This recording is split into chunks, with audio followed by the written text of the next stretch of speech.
देखिए, वैसे तो सभी पार्टियों के नेता एक दल से दूसरे दल आते जाते रहते हैं, लेकिन कांग्रेस में ये रफ्तार कुछ ज्यादा ही तेज हो गई है, खास तौर पे 2024 से पहले। ऐसे में यही लग रहा है कि विपक्षी पार्टियां मान चुकी हैं कि 2024 में नरेंद्र मोदी का कोई भी सहानी नहीं है, ना कोई उसे हरा सकता है। नरेंद्र मोदी के सामने कोई भी विपक्षी नेता टिकने की उम्मीद नहीं लगा रहा। कुछ दिन पहले कांग्रेस अध्यक्ष मल्लिकार्जुन खड़गे ने संसद में कुछ ऐसा बात कह दी जो आप सुनिए।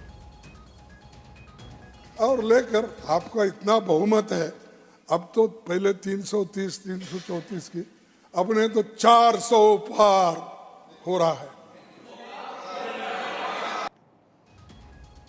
तो मल्लिकार्जुन खड़गे ही नहीं बल्कि विपक्ष के दूसरे और नेता भी यही मान रहे हैं कि 24 में बीजेपी को हराना काफी कठिन है। विश्वास मत के दौरान दिल्ली के मुख्यमंत्री अरविंद केजरीवाल ने भी माना कि आगामी लोकसभा चुनाव बीजेपी जीत जाएगी। और आज पूरी जिम्मेदारी के साथ मैं कहना चाहता हूं, इसमें कोई अहंकार नहीं है कि 2024 के अंदर बीजेपी अगर नहीं हारी लोकसभा चुनाव तो 2029 के अंदर आम आदमी पार्टी इस देश को बीजेपी से मुक्ति दिलाएगी। तो अरविंद केजरीवाल का ये कहना, और देखिए ये बातें ऐसे ही नहीं कही जा रही, बल्कि पिछले कुछ दिनों में कांग्रेस में जिस तरह से भगदड़ मची हुई है वो तस्दीक कर रही है कि मोदी रथ को रोकने के लिए विपक्ष के पास कोई भी महारथी मौजूद नहीं है। पिछले कुछ सालों में एक दो नहीं बल्कि दर्जनों नेता कांग्रेस का दामन छोड़ चुके हैं। जितिन प्रसाद, जयवीर शेरगिल भी कांग्रेस को टाटा बाय बाय कर चुके हैं। पंजाब के कद्दावर नेता रहे सुनील जाखड़ भी कांग्रेस छोड़कर बीजेपी में आ गए हैं। यानी युवा भी, बुजुर्ग भी, हर तरह के नेता कांग्रेस का साथ छोड़ रहे हैं। हार्दिक पटेल का भी यही हाल है। वहीं कांग्रेस के दिग्गज नेता रहे गुलाम नबी आजाद, जो कि हमेशा से जिनका कांग्रेसी चेहरा था, वो भी कांग्रेस छोड़ चुके। अब अपनी पार्टी उन्होंने बना ली है और कहीं ना कहीं उनका जो इंक्लिनेशन है वो बीजेपी की तरफ नजर आता है। आरपीएन सिंह भी कांग्रेस को बाय बाय कर चुके और अभी उनको राज्यसभा जा चुकी है। कांग्रेस में भगदड़ मची हुई है, पार्टी को समझ नहीं आ रहा कि क्या करें। और ऐसे में इस पर पार्टी के सभी कद्दावर नेता रहे गुलाम नबी आजाद, जो रहे एक समय में, वो कुछ दिन पहले उन्होंने कहा था कि कुछ लोगों की कमजोरियां और अहंकार की वजह से कांग्रेस पार्टी बिखरती जा रही है, खत्म हो गई है।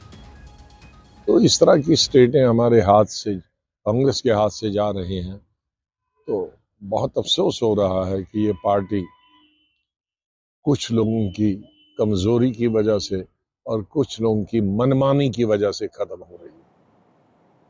कांग्रेस के कई दिग्गज नेताओं को बीजेपी का साथ भा रहा है। कांग्रेस से बीजेपी में आने के बाद नेताओं को अपना राजनीतिक भविष्य बेहतर नजर आ रहा है और आगामी आने वाले समय के लिए सेफ भी नजर आ रहा है। बीजेपी में शामिल होने वाले कांग्रेस के पूर्व मुख्यमंत्रियों के बारे में आपको बताते हैं। देखिए, अमरिंदर सिंह, दिगंबर कामत, इसके अलावा एसएम कृष्णा, विजय बहुगुणा, एनडी तिवारी, जगदंबिका पाल और पेमा खांडू जैसे नाम हैं जो कांग्रेस के शासनकाल में मुख्यमंत्री रहे हैं, लेकिन बदलते हालात के चलते ये लोग बीजेपी में शामिल हो गए। देखिए, चुनाव जीतने के लिए बीजेपी पूरी प्लानिंग करती है, तैयारी करती है, स्ट्रैटेजी बनाती है।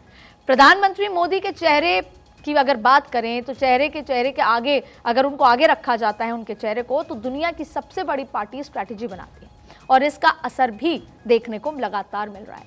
देश में हर तरफ भगवा रंग दिखाई दे रहा है और यहां तक कि देश के बाहर भी। अब देखिए, देश के 28 राज्यों में से 12 में बीजेपी की अपनी खुद की सरकारें हैं, 5 राज्यों में गठबंधन की सरकारें हैं। देश के करीब 58% लैंड एरिया और 57% आबादी पर बीजेपी और एनडीए का राज है। और एक बार फिर से बीजेपी लोकसभा चुनाव में परचम लहराने की जुगत में लगी हुई है और जो कभी नहीं हुआ यानी इम्पॉसिबल को पॉसिबल करने में लगी है। पीएम मोदी ने इसके लिए टारगेट भी फिक्स कर लिया है और इसके लिए बीजेपी कैसे काम करती है आपको बताती हूं। पन्ना प्रमुख, अक्सर आपने सुना होगा कि ये जमीनी स्तर पर ये स्ट्रैटेजी क्या है। पन्ना प्रमुख को वोटर लिस्ट दी जाती है।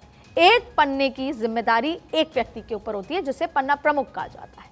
अब एक पन्ने में 15 से 25 या 30 लोग होते हैं, आपको उन वोटर्स को बूथ तक लेकर जाना होता है और ये सबसे बड़ी स्ट्रैटेजी है। इसे ही कारगर मानते हुए गुजरात से लेकर अन्य राज्यों में जबरदस्त तरीके से चुनाव जीते गए। एक पन्ने में जितने भी नाम होते हैं उसको बूथ तक पहुंचाने की जिम्मेदारी उस पन्ना प्रमुख की होती है।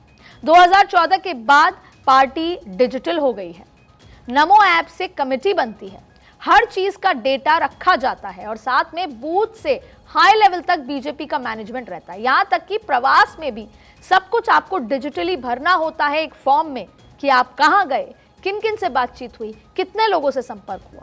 हर बूथ की मॉनिटरिंग रिपोर्ट राष्ट्रीय अध्यक्ष तक पहुंचती है।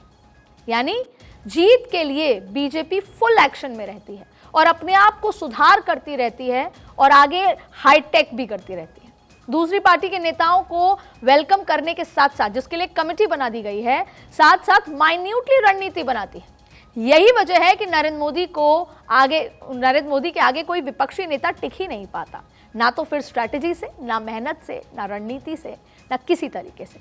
और अब जब इंडी गठबंधन के नेता बीजेपी में लगातार शामिल हो रहे हैं तो कांग्रेस नेता दिग्विजय सिंह ने इस पर निशाना साधा। जो डर जाए उसको डरा दो, जो बिक जाए उसकी खरीद लो। अब जरूरी है आपको समझाना, इसलिए आपको आंकड़ों से समझाते हैं कि ऐसा कांग्रेस के नेता क्यों कर रहे हैं। तो सबसे पहले आपको अशोक चौहान की बात बताते हैं। अशोक चौहान देखिए, आदर्श हाउसिंग सोसाइटी घोटाले में आरोपी हैं। ईडी और सीबीआई जांच उन पर चल रही है। अजीत पवार के खिलाफ सिंचाई घोटाले में ईडी की जांच पेंडिंग है।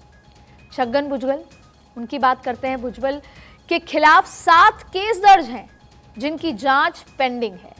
नारायण राणे के खिलाफ मनी लॉन्ड्रिंग रैकेट में ईडी ने जांच बंद कर दी है। शारदा और नारदा स्टिंग ऑपरेशन में शुभेंदु अधिकारी फंसे हुए हैं और ईडी की तरफ से क्लीन चिट अब मिल चुकी है और सीबीआई का केस अभी पेंडिंग है। राजद्रोह समेत 30 केस में हार्दिक पटेल का नाम है। ज्यादातर केस में बरी हो चुके हैं और राजद्रोह का केस अभी पेंडिंग चल रहा है। हेमंत बिस्वा शर्मा काफी पॉपुलर रहते हैं, उनके खिलाफ शारदा चिटफंड मामला, सीबीआई ने पूछताछ की और जांच अभी पेंडिंग चल रही है। मोदी के मास्टर स्ट्रोक के आगे विपक्ष चित है। मोदी की गारंटी के आगे इंडिया अलायंस में भगदड़ जैसी स्थिति है और अब सबकी नजर कमलनाथ पर है, जिन्हें पूर्व प्रधानमंत्री इंदिरा गांधी तीसरा बेटा कहती आई हैं। और ऐसी स्थिति में आप देखिए कि लगातार जब कमलनाथ जैसा, जिनको तीसरा बेटा कहा जाता था, वो अगर भाजपा का दामन थामते हैं तो कहीं ना कहीं जनता भी कांग्रेस की कार्यशैली पर सवाल उठाएगी।